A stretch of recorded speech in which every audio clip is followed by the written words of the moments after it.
দ্বিতীয়ত যে বিষয়টা, গণ অভ্যুত্থান পরবর্তী সময়ে আমরা 4 তারিখে একটি ঘোষণা দিয়েছিলাম বাংলাদেশের মানুষকে অস্ত্র তুলে নেওয়ার জন্য, কিন্তু যখন আমরা 5 তারিখে দেখলাম আমাদের একটি শান্তিপূর্ণ উপায়ে পাওয়ার একটি ট্রান্সফরমেশন হচ্ছে, সেই জায়গা থেকে সরে আমরা এসেছি, কিন্তু আমাদের ঘোষণা এখনো বন্ধ হয় নাই।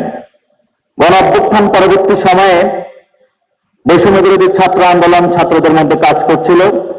আমরা নাগরিক অংশের মধ্যে কাজ করার জন্য জাতীয় নাগরিক কমিটি সেপ্টেম্বর মাসের 8 তারিখে গড়ে তুলি, এবং এই জাতীয় নাগরিক কমিটির মধ্যে 3 ধরনের মানুষ রয়েছে। যারা political engagement, direct political involve তারা রয়েছেন, যারা রেভলিউশনারি তারা রয়েছেন, যারা সিভিল সোসাইটি বা সিভিল ফরম্যাটে কাজ করতে চান তারা রয়েছেন।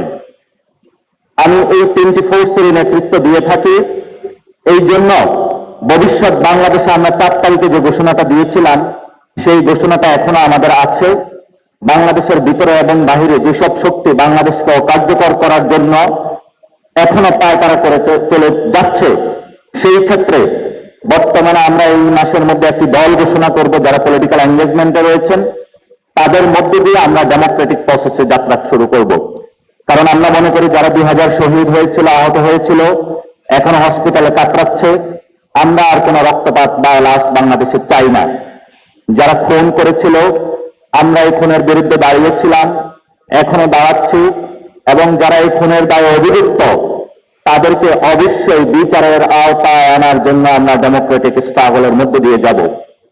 যদি ডেমোক্রেটিক স্ট্রাগলকে কোন রকমের বাধাগ্রস্ত করার চেষ্টা করতে হয়, তাহলে ইন্টারন্যাশনাল এরিনাতে এবং বাংলাদেশের কনটেক্সটে যে জুলাই আপরাইজিং বলা হয়ে থাকে বা জুলাই গণ অভ্যুত্থান বলা হয়ে থাকে, সেই গণ অভ্যুত্থান পূর্ণাঙ্গ বিপ্লবের দিকে দিন দিন ধাবিত হবে। এবং এই বিপ্লবের দিকে যখন দিন দিন ধাবিত হবে, সেই জায়গাতে আমাদের জাতীয় নাগরিক কমিটিতে যে রেভলিউশনারি ফোর্সটা রয়েছে, সেই রেভলিউশনারি ফোর্সের জন্য বড় রকমের একটি ব্যানগার্ড হিসেবে আপনাদের কার্যকর ভূমিকা থাকতে হবে। এবং আশা করছি আপনারা ট্রেনিং নিয়েছেন বাংলাদেশের মানুষের ট্যাক্সের টাকায়, বাংলাদেশের মানুষের পক্ষে আপনাদেরকে দাঁড়াতে হবে। কারণ এই 18 কোটি মানুষের জন্য আমরা যদি কিছু না করতে পারি, তাহলে ভবিষ্যৎ বাংলাদেশের সামনে অনেক দুর্গতি রয়েছে। বাংলাদেশের মানুষকে রক্ষা করতে হলে আমরা ডেমোক্রেটিক প্রসেসের দিকে অগ্রগামী হচ্ছি।